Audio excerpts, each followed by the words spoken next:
The Boxcar Children. Chapter 10. The Doctor Takes a Hand. The days went by happily for the Boxcar Children.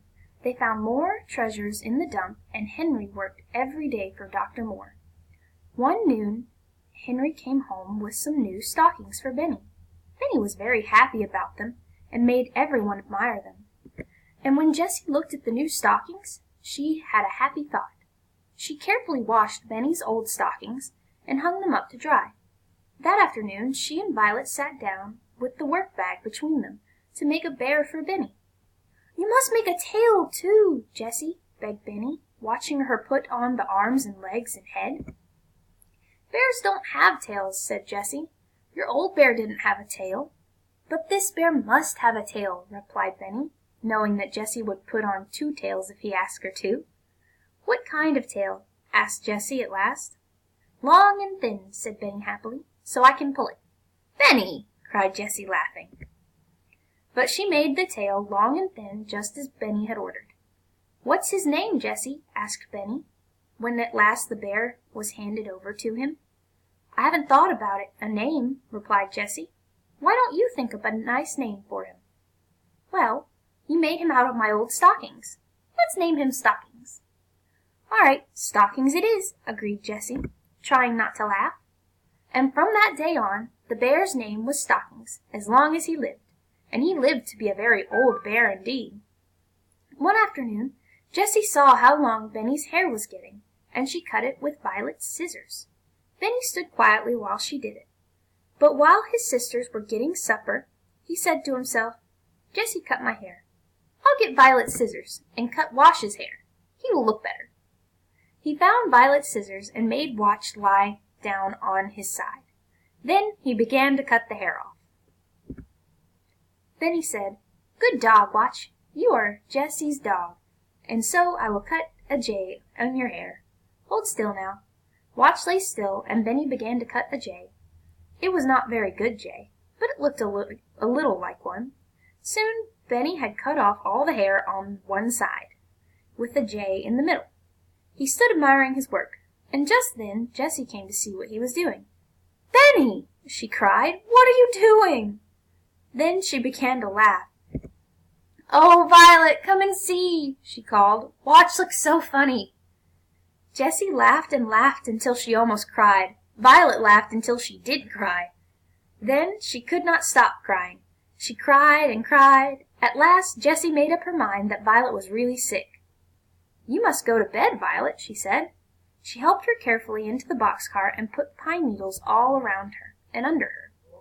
Then she wet a handkerchief in cold water of the brook and laid it on her little sister's hot head. "I wish Henry would come home," said Jessie. "What shall we do?" When Henry came at last, he looked at Violet and said, "Maybe she has a cold. Maybe she sat too long by the brook," he said. "If Violet is very sick, she ought to go to the hospital," said Jessie.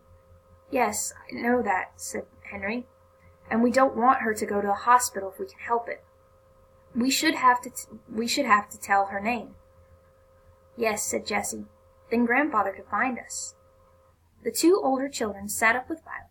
They put cold water on her head, but after dark Violet shook all over, and Jessie was frightened.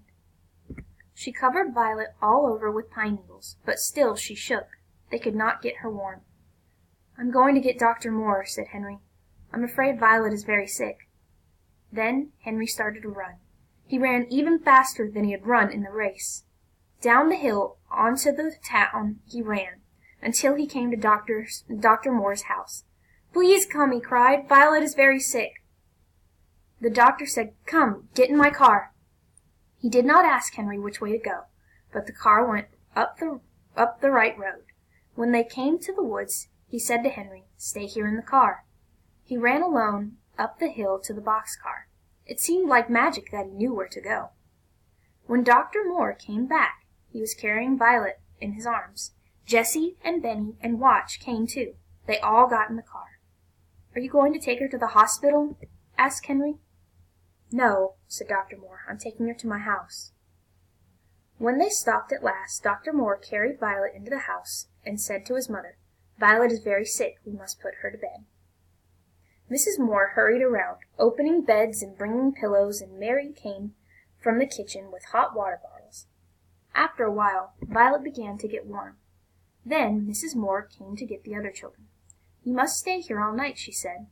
She gave Henry and Benny a big bed, and Jessie slept on a little one.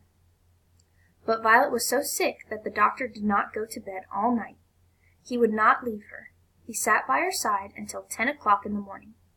Before 10 o'clock a man came to see the doctor. Mary told him he could wait. So he sat down in the living room. Soon Benny came in. "Where is the doctor?" asked the man crossly. "He's up in Violet's room," answered Benny.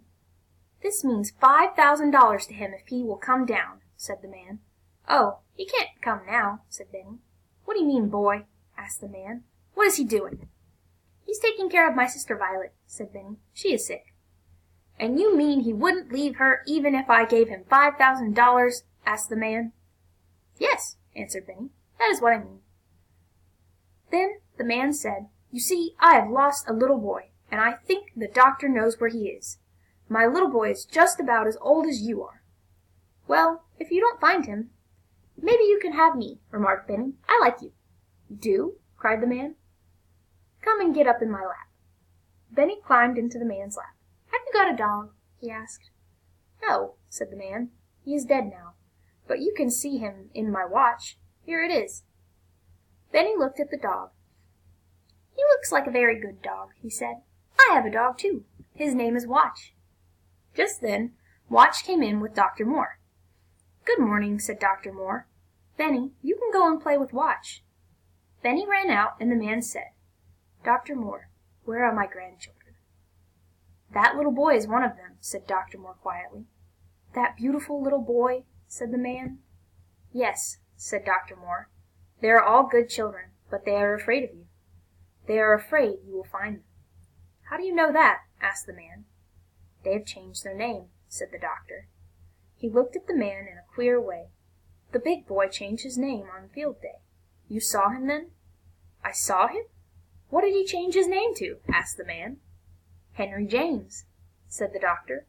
"The running boy!" cried the man. "The boy who won the free-for-all!